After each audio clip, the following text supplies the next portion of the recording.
पर अपने प्रेरणादायक वचनों द्वारा हमारा मार्गदर्शन करें।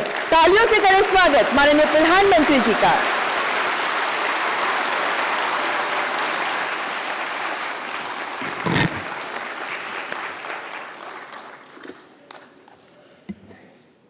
कार्यक्रम में उपस्थित मंत्रिमंडल में मेरे सहयोगी श्रीमान हरदीप सिंह पुरी जी, राज्य मंत्री श्रीमान कौशल किशोर जी, मीनाक्षी लेखी जी, दिल्ली के उपराज्यपाल श्री विनय कुमार सक्सेना जी,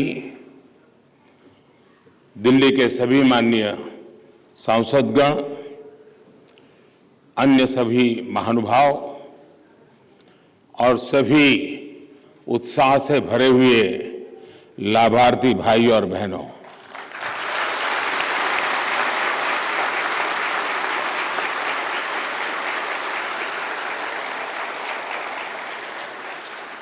विज्ञान भवन में कार्यक्रम तो बहुत होते हैं,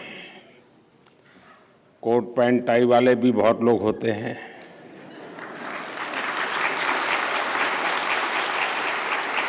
लेकिन आज जिस प्रकार के यहाँ सब हमारे परिवारजन दिख रहे हैं, उनका जो उमंग और उत्साह दिख रहा है, वो वाकई विज्ञान भवन को बहुत कम देखने को मिलता है।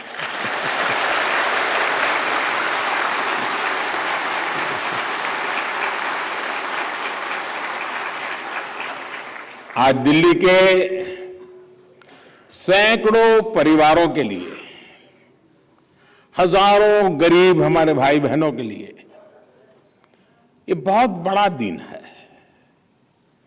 वर्षों से जो परिवार दिल्ली की झुग्गियों में रह रहे थे, आज उनके लिए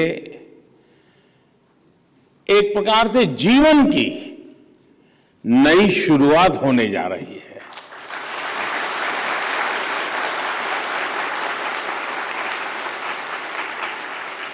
दिल्ली के गरीब परिवारों को पक्का घर देने का जो अभियान शुरू हुआ है, वो यहां के हजारों गरीब परिवारों के सपने को पूरा करेगा।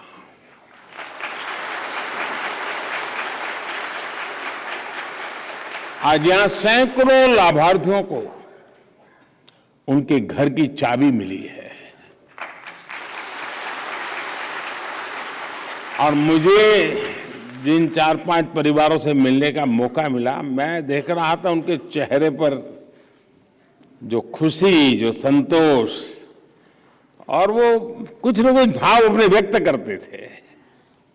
वो भीतर का जो आनंद था वो प्रकट हो रहा था, एक संतोष उनके चेहरे पर महक रहा था। अकेले कालकाजी एक्सटेंशन के फर्स्ट फेज में ही 3000 से ज्यादा घर बनकर तैयार कर लिए गए हैं और बहुत ही जल्द यहां रह रहे दूसरे परिवारों को भी गृह प्रवेश का मौका मिलेगा। मुझे विश्वास है आने वाले समय में भारत सरकार द्वारा किए जा रहे ये प्रयास दिल्ली को एक आदर्श शहर बनाने में बड़ी भूमिका निभाएंगे। साथियों, दिल्ली जैसे बड़े शहरों में हम जो विकास देखते हैं, बड़े सपने और ऊंचाइयां देखते हैं, उनकी नींव में मेरे इन गरीब भाई बहनों की मेहनत है, उनका पसीना है, उनका परिश्रम है। लेकिन दुर्भाग्य देखिए, सच्चाई ये भी है कि शहरों के विकास में जिन गरीबों का खून पसीना लगता है, वो उसी शहर में बदहाली की जिंदगी जीने को मजबूर होते रहे हैं।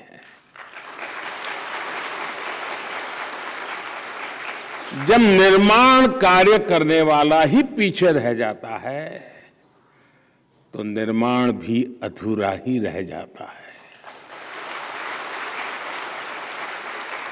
और इसलिए बीते 7 दशकों में हमारे शहर समग्र विकास से, संतुलित विकास से, होलिस्टिक डेवलपमेंट से वंचित रह गए। जिस शहर में एक और ऊंची ऊंची भव्य इमारतें और चमक दमक होती हैं, उसी के बगल में झुग्गी झोंपड़ियों में बदहाली दिखाई देती है। एक और शहर में कुछ इलाकों को पॉश कहा जाता है, तो दूसरी ओर कई इलाकों में लोग जीवन की मौलिक जरूरतों के लिए तरसते हैं।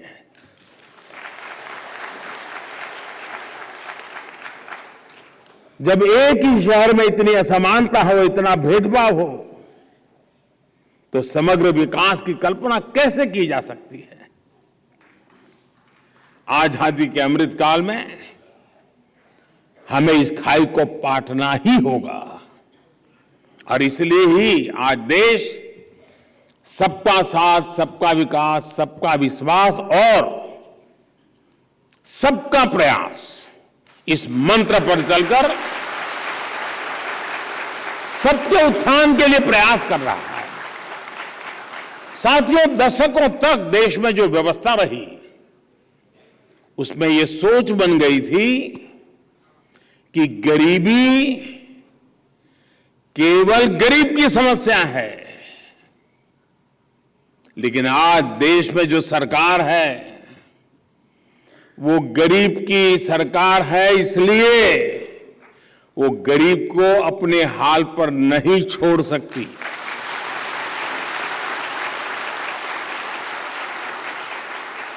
और इसलिए आज देश की नीतियों के केंद्र में गरीब है। आज देश के निर्णयों के केंद्र में गरीब है। विशेषकर शहर में रहने वाले गरीब भाई बहनों पर भी हमारी सरकार उतना ही ध्यान दे रही है। साथियों, कोई भी ये जानकर हैरान रह जाएगा, यहां दिल्ली में ही 50 लाख से ज्यादा लोग ऐसे थे जिनके पास बैंक खाता तक नहीं था। ये लोग भारत की बैंकिंग व्यवस्था से नहीं जुड़े थे। बैंकों से मिलने वाले हर लाभ से वो वंचित थे। बल्कि सच्चाई ये भी थी कि गरीब बैंक के दरवाजे तक जाने से डरता था।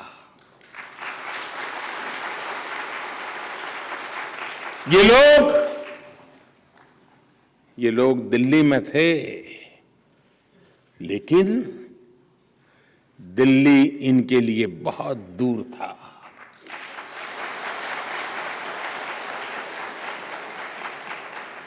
इसी स्थिति को हमारी सरकार ने बदला। अभियान चलाकर दिल्ली के गरीबों को, देश के गरीबों के बैंक खाते खुलवाए गए। तब किसी ने शायद ही सोचा होगा कि इसके क्या क्या फायदे हो सकते हैं। आज दिल्ली के गरीब को भी सरकार की योजनाओं का सीधे लाभ मिल रहा है। आज दिल्ली में हजारों साथी रेहड़ी पटरी की दुकान लगाते हैं, सब्जियां और फल बेचते हैं। कई साथी ऑटो रिक्शा चलाते हैं, टैक्सी चलाते हैं। इनमें से शायद ही कोई ऐसा हो जिसके पास आज भीम यूपीआई न हो। पैसे सीधे मोबाइल पर आते हैं, मोबाइल से पेमेंट भी हो जाता है। इससे कितनी बड़ी आर्थिक सुरक्षा भी मिली है।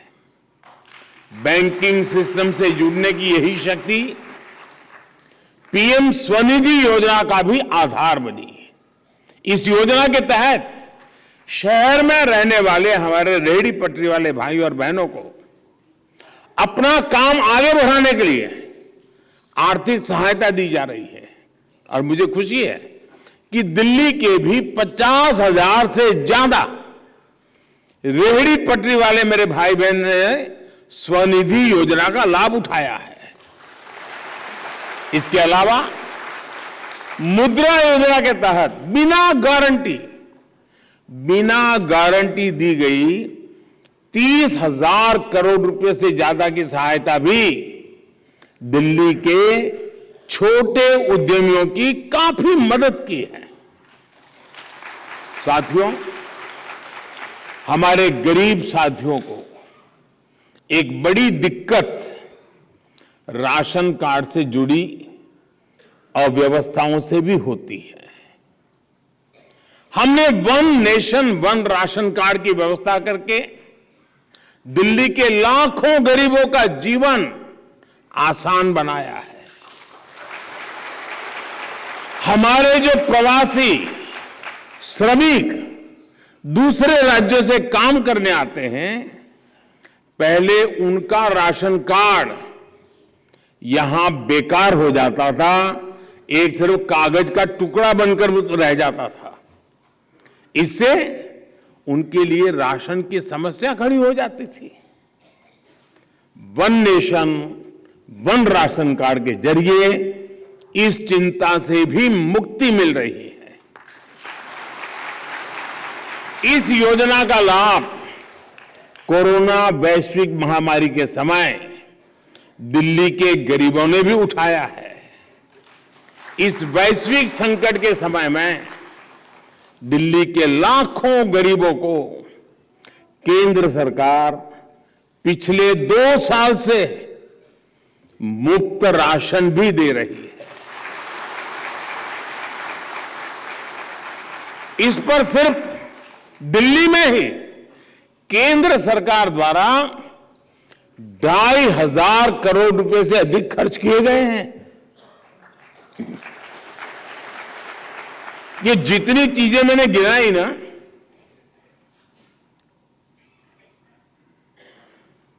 आप बताइए कितने रुपयों की मुझे एडवर्टाइजमेंट देनी चाहिए थी? कितने अखबार के पेज भरे पड़े, अखबार में मोदी फोटो चमकती हो, और कितने दे देते। इतना सारा काम मैं अभी जो गिना रहा हूं, अभी तो बहुत कम गिना रहा हूं, वरना समय बहुत ज्यादा चला जाएगा। क्योंकि हम आपकी जिंदगी में बदलाव लाने के लिए जीते हैं।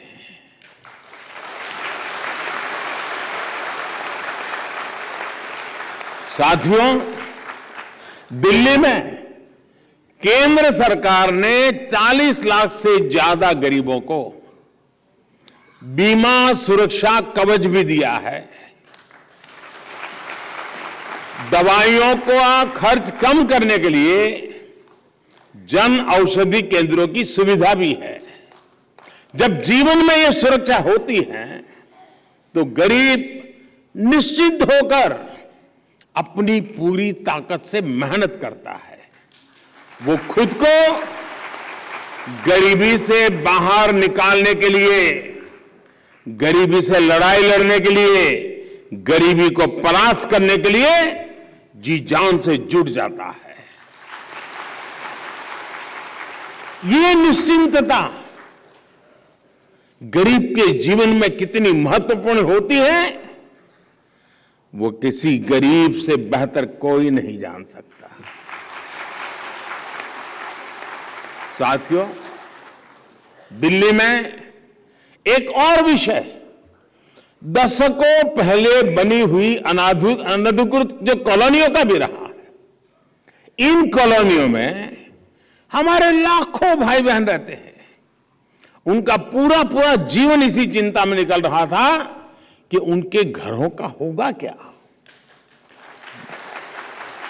दिल्ली के लोगों की इस चिंता को कम करने का काम भी केंद्र सरकार ने किया। पीएम उदय योजना के माध्यम से दिल्ली की अनअधिकृत कॉलोनियों में बने घरों को नियमित करने का काम